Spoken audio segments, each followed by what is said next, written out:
The Anderson family had built Meditech solutions from nothing, or at least that's what my Uncle Robert loved to tell everyone at every company event. Standing at the podium in his perfectly tailored suit, he'd recount how he and my father had started in their garage, two brothers with a dream of revolutionizing medical technology. What he never mentioned was that it was my father, James Anderson, who had been the true innovator, the genius behind the patents that built our empire. And he certainly never mentioned how he'd maneuvered to take control after my father's accident 10 years ago. I'm David Anderson, and this is the story of how I spent 5 years secretly reclaiming my father's legacy, one patent at a time. David, are you even listening? Uncle Robert's voice cut through my thoughts. We were sitting in his corner office, 42 floors above Seattle's bustling tech district. These quarterly reports are unacceptable. R&D costs are through the roof, and we have nothing to show for it. I adjusted my glasses, a gesture that always made him think I was nervous. We're making progress, Uncle Robert. The new neural interface project is a waste of resources, he cut in, tossing the report onto his mahogany desk. The board meeting is next week. I need results, not promises. Or maybe it's time to admit that unlike your father, you didn't inherit the innovation gene. I bit back my response. If he only knew that the neural interface project was already complete, its patents quietly filed under my private holding company, just like the last 3 failed projects he killed. Perhaps you're right, I said, playing my part. Maybe I should focus on something smaller. He leaned back, satisfaction crossing his face. I've been saying that for years. You're not your father, David. The sooner you accept that, the better. I gathered my papers and stood to leave. Through the floor-to-ceiling windows, I could see our company logo glowing against the Seattle skyline. Meditech Solutions, innovating tomorrow's healthcare. Oh, and David? Uncle Robert called as I reached the door. Clean yourself up before the board meeting. That shabby professor look might have worked in R&D, but you're presenting to the board now. Try to look like an Anderson for once. I nodded and left, walking past the portrait of my father that hung in the corridor. James Anderson smiled down at me, frozen in time before the accident that had left him in a coma. Before Uncle Robert had used a crisis to seize control, forcing my mother to sell her shares for a fraction of their worth. I was 17 then, too young to stop it, but not too young to start planning. My office was 20 floors down, smaller, darker, and cluttered with the organized chaos of actual research. Sarah, my assistant, and the only person who knew the truth, was waiting with a stack of documents. He fell for it, she asked, closing the door. I smiled, loosening my intentionally crooked tie. Completely. Has Marcus confirmed the patent office's decision? She handed me a sealed envelope. Came through this morning. All 7 patents approved, backdated to your original filings. The neural interface, the bioelectric mesh, everything. Your uncle has no idea they even exist. And the ownership structure. Triple-blind holding companies, just like the others. Even if they trace them, they'll never get through all the layers. She paused, watching me review the documents. David, are you sure about this? Once you reveal everything at the board meeting. I touched the photograph on my desk, my father and me in his lab, both of us grinning over some shared discovery. He tried to erase my father from his own company, Sarah. Used a family tragedy to steal everything we built.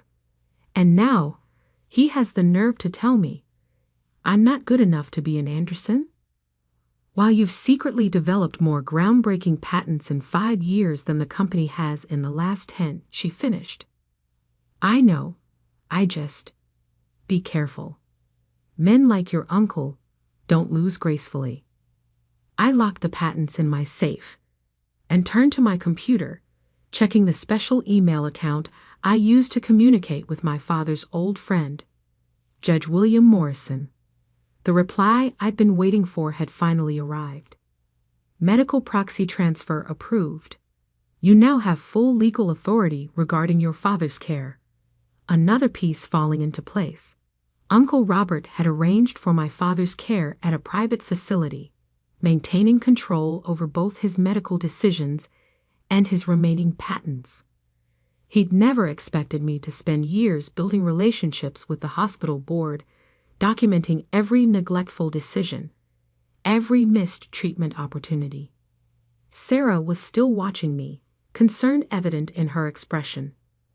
What are you telling me? The doctors say there's a new treatment, experimental, using technology based on Dad's original research. Research that Uncle Robert buried because it wasn't immediately profitable. I met her gaze. There's a chance it could help him wake up. My God, she whispered. Does your uncle know? He will. At the board meeting, along with everything else. I turned back to the photograph. 10 years ago, he thought he'd won everything. The company, the patents, the Anderson legacy. He thought I was just a scared teenager who'd accept whatever scraps he offered. But you were already planning this, Sarah said softly. Even then. I nodded, remembering that first night after the accident, when I'd found my father's hidden lab notebooks. When I discovered the truth about Uncle Robert's involvement in the equipment failure that had put my father in a coma. A scared teenager who spent the next decade becoming exactly what he wanted. The quiet, ineffective nephew who couldn't live up to his father's genius. The perfect cover for building something right under his nose. My phone buzzed. A message from Uncle Robert's secretary. Mr. Anderson requests your preliminary presentation materials by 5 p.m. I smiled, thinking of the presentation I'd actually prepared. Not the watered-down failure he was expecting, but a comprehensive revelation of every patent I'd secretly developed. Every innovation he'd dismissed as impossible. Every piece of evidence proving that I wasn't just my father's son. I was his revenge. Sarah, I said, straightening my purposefully rumpled jacket. I think it's time we stopped playing the part of the incompetent division. Call Marcus at the patent office. Tell him to prepare everything we discussed. Next week's board meeting is going to be educational. She nodded, already reaching for her phone. And your uncle? I looked out at the Seattle skyline, at the company logo my father had designed. Let him enjoy his corner office for a few more days. After all, the best revenge isn't just about winning. It's about letting them see exactly how badly they've lost. The stage was set. The patents were secured. And in 7 days, Uncle Robert would learn that the nephew he dismissed as a failure had been building an arsenal of innovations that would reshape not just the company, but the entire medical technology industry, all while playing the role of the disappointment he created. Sometimes the greatest power lies not in fighting back, but in letting them think they've already won. And next week, when those patent documents appeared on the screen, Uncle Robert would finally understand just how completely he'd lost the war he didn't even know he was fighting. The week before the board meeting passed in a blur of careful preparation. Uncle Robert, confident in his control, had no idea that every dismissive comment, every condescending gesture, was being meticulously documented. Each interaction another nail in the coffin of his carefully constructed lies. Your presentation materials are a joke, he declared, tossing my intentionally flawed preliminary report across his desk. Basic research any first-year intern could produce. Is this really the best you can do? I adjusted my glasses nervously, a gesture I'd practiced until it became second nature. I can revise it. Don't bother. He turned to stare out his window at the Seattle skyline. I've already asked Dr. Phillips to prepare a backup presentation. At least he understands what real innovation looks like. Dr. Phillips, the same researcher who had helped Uncle Robert sabotage my father's lab equipment 10 years ago. I'd found the evidence in encrypted emails, carefully preserved on backup servers that Robert thought he'd wiped clean. Of course, I mumbled, gathering the scattered papers. Whatever you think is best. His voice stopped me at the door. You know, David, maybe it's time you considered a different career path. Your father, he'd understand. Not everyone inherits the genius gene. I turned, letting him see exactly what he expected. Defeat, resignation, the familiar shame of a son who couldn't measure up. Maybe you're right. Back in my office, Sarah was waiting with the real presentation materials. Everything's ready, she said, closing the door. Marcus confirmed that all patent registrations are now publicly searchable. The timing will be perfect. I unlocked my safe and pulled out a thick folder labeled Project Legacy. Every innovation I'd developed over the past 5 years, each one building on my father's original research. The neural interface that could revolutionize prosthetic limbs. The bioelectric mesh that could regenerate damaged nerve tissue. And most importantly, the therapeutic protocol that could help patients like my father emerge from long-term comas. The hospital board voted this morning, Sarah continued. They've approved the transfer of your father's care to the new facility. Everything's in place for the treatment to begin next week. I nodded, thinking of the private medical center I'd secretly helped fund, staffed by doctors who'd worked with my father before the accident. Has Uncle Robert noticed any of the preparations? He's too busy damage controlling the Milton contract situation. Sarah smirked. Apparently, their CEO was very upset to learn that their primary contact at Meditech has been developing revolutionary technology for a competing firm. That had been one of my more elegant moves, using a shell company to file patents that would directly compete with Uncle Robert's most lucrative contracts. The resulting stock volatility had the board nervous, making them more receptive to what I was about to reveal. David? Sarah's voice softened. There's something else you should see. She handed me a manila envelope. Inside was a police report from 10 years ago, the official investigation into my father's accident. Most of it I'd seen before, but one detail caught my eye. A witness statement that had been mysteriously deleted from the digital records. Where did you find this? Your father's old secretary finally agreed to talk. She kept a hard copy, afraid of what your uncle might do if he knew. Sarah pointed to a highlighted section. Read this part. The statement described unusual activity in the lab the night before the accident. Someone accessing the equipment after hours, making unauthorized modifications. The witness had reported it to Robert Anderson, who assured her he would handle it personally. The next day, my father was found unconscious in his lab, the victim of an unexplained equipment malfunction. We already knew he was responsible, I said quietly. Yes, but this is proof. Official documentation that he was warned about potential tampering and did nothing. Sarah met my gaze. This isn't just about patents anymore, David. This is criminal negligence at best, attempted murder at worst. I carefully resealed the envelope. Have copies sent to every board member's private email, timed to arrive during my presentation. The next few days passed in careful orchestration. I made sure to appear distracted and unprepared whenever Uncle Robert was watching. I fumbled equipment during demonstrations, stuttered through progress reports, played the part of the failing son so perfectly that he actually began to feel sorry for me. "I've been thinking," he said during our final pre-board meeting. "Maybe we could find you a position in corporate communications, something less technical." "That's very kind," I replied, letting my voice shake slightly. "But I'd like to try presenting my research first. One last time."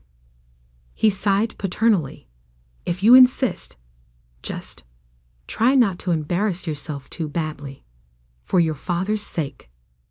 The morning of the board meeting, I arrived early to find Sarah already in my office, practically vibrating with nervous energy. "Marcus called," she reported. "The patent office just published everything. Full documentation, complete ownership trails, all of it." She paused. "There's no going back after this." I walked to my window, looking down at the city awakening below. Somewhere out there, in a private medical facility, my father lay waiting for the treatment that could bring him back to us. The treatment his own brother had dismissed as impossible. "Did you know," I said quietly, "that the night before the accident, Dad told me he was planning to remove Uncle Robert from the company. He discovered financial irregularities, unauthorized testing, ethical violations. He was going to present it all at the next board meeting." Sarah's eyes widened. "Just like you're doing today. History repeats itself." I turned back to my desk, beginning to gather the real presentation materials. But this time, the son finishes what the father started. My phone buzzed. Uncle Robert's final message before the meeting. "Try not to waste too much of the board's time. Dr. Phillips' presentation will cover any gaps." I smiled, thinking of the gaps that were about to be revealed in his own carefully constructed facade. The patents he didn't know existed, the witness statement he thought he buried, the evidence of his involvement in my father's accident. "It's time," Sarah said softly.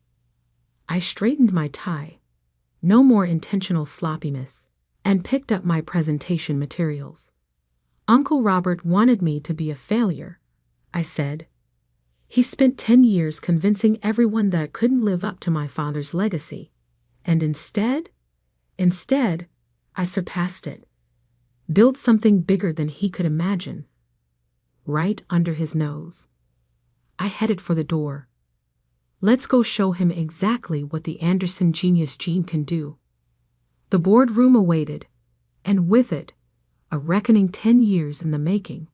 Uncle Robert thought he was about to witness my final failure.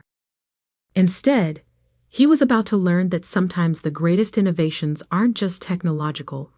Sometimes they're the careful, patient construction of a truth so powerful it can shatter a decade of lies with a single presentation. And I had one hell of a presentation ready. The Meditech Solutions boardroom gleamed with power and privilege. 15 board members seated around a massive mahogany table, each representing billions in investment capital. Uncle Robert sat at the head, naturally, with Dr. Phillips at his right hand. I could see them exchanging confident smiles, already anticipating my humiliation. If only they knew. "Let's begin," Uncle Robert announced, his voice carrying that familiar note of condescension. "David has prepared a presentation on his recent research activities. Try to be patient." A few board members chuckled politely. I stood, connecting my laptop to the room's display system. Sarah sat in the corner, recording everything as planned. "Thank you, Uncle Robert," I said, my voice steady. No more nervous adjustments of my glasses. No more practiced stumbling. I'd like to discuss the future of medical technology, specifically in neural interfaces and regenerative medicine. We've been through this, Robert interrupted. Your preliminary reports showed no viable. Those weren't my real reports, I said quietly. The room went still. Those were what I wanted you to see. Just like you've spent 10 years seeing exactly what you wanted to see. A failure. A disappointment. A son who couldn't match his father's genius. I clicked to the first slide. Patent documents filled the screen. My name clearly listed as inventor. Then another, and another. 7 in total, each representing a breakthrough that could revolutionize modern medicine. What is this? Dr. Phillips demanded, shuffling through his papers. These patents aren't in our database. Because they don't belong to Meditech, I replied. They're registered to my private holdings. Every innovation you dismissed, every project you killed, I developed them independently, while playing the role you created for me. Uncle Robert's face had gone pale. This is corporate espionage, using company resources for private. Actually, I clicked to the next slide, showing detailed financial records.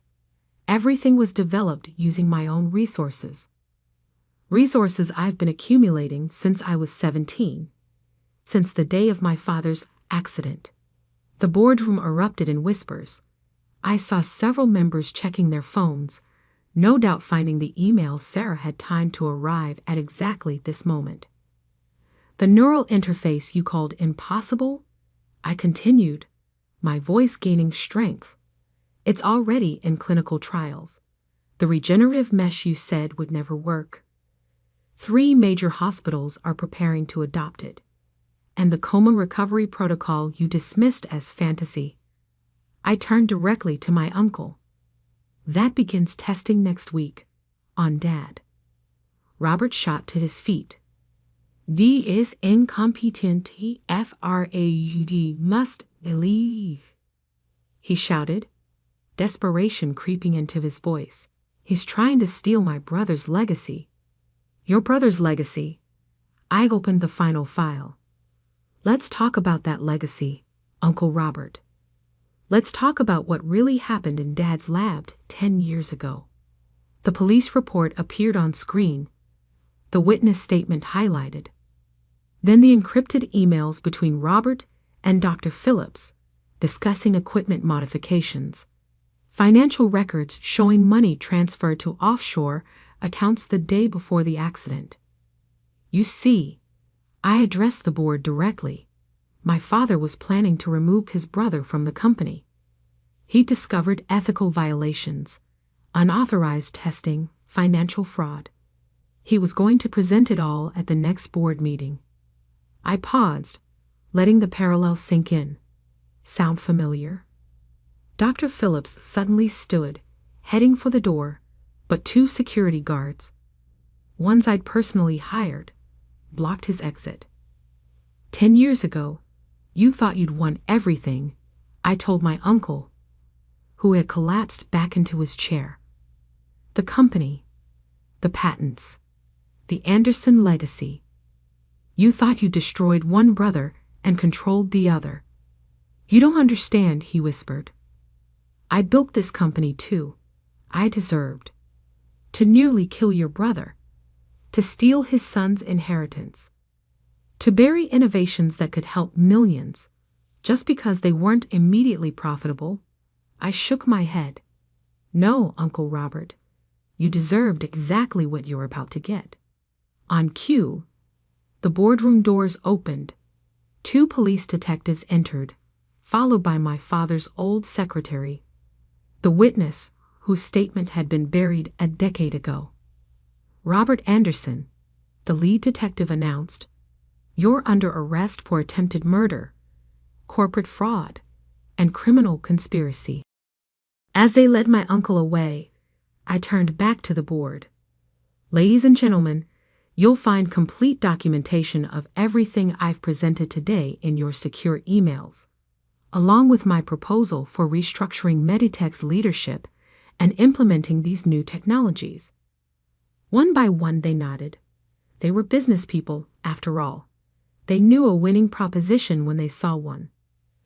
The next few hours passed in a blur of signatures, handshakes, and congratulations.